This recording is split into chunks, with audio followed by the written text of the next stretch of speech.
Hello and welcome to Med Madness, where we dive deep into the essential topics for medical students preparing for the USMLE Step 2. Today we're discussing a crucial condition that you will encounter in both exams and clinical practice, aortic regurgitation, or AR. Understanding AR is vital for medical students as it encompasses key concepts in cardiology, patient assessment, and clinical management.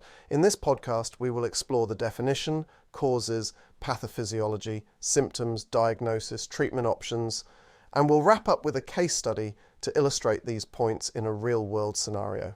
Next, let's define this condition. Aortic regurgitation is a condition characterized by the backflow of blood from the aorta into the left ventricle during diastole due to incomplete closure of the aortic valve. This backflow leads to increased left ventricular end diastolic volume and subsequent left ventricular dilation and hypertrophy.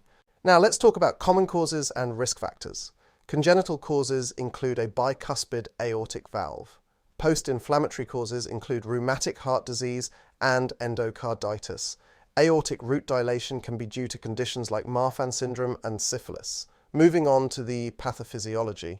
Initially, the left ventricle compensates for the increased volume through the Frank-Starling mechanism, increasing stroke volume to maintain cardiac output. Over time, chronic volume overload leads to eccentric hypertrophy, which allows the left ventricle to accommodate the increased volume, but eventually causes increased wall stress and leads to left ventricular dysfunction and heart failure. Next, let's discuss the symptoms and clinical presentation. Patients with aortic regurgitation often present with exertional dyspnea, a pounding heart sensation, especially when lying down, palpitations, and chest pain.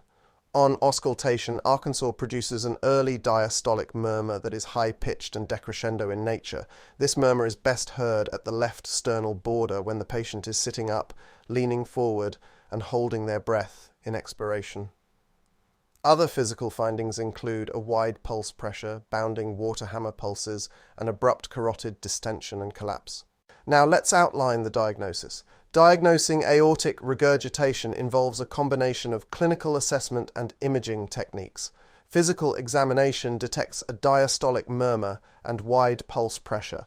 A transthoracic echocardiogram identifies valvular regurgitation and assesses left ventricular size and function. Additional tests like ECG, chest X-ray, and MRI may also be used to evaluate structural abnormalities and the extent of regurgitation. Finally, let's present a case study. Consider a 35-year-old male patient presenting with exertional dyspnea and a pounding sensation in his chest. Physical examination reveals a decrescendo diastolic murmur best heard at the left sternal border. Transthoracic echocardiogram confirms severe aortic regurgitation due to a bicuspid aortic valve. The patient undergoes successful aortic valve replacement surgery, resulting in significant symptom improvement and better quality of life. To conclude, aortic regurgitation is a condition with significant implications for cardiac function and patient well-being. Early diagnosis and appropriate management are crucial to prevent complications and improve outcomes. Don't forget to engage with our pre- and post-podcast quizzes and Anki flashcards for an effective study experience.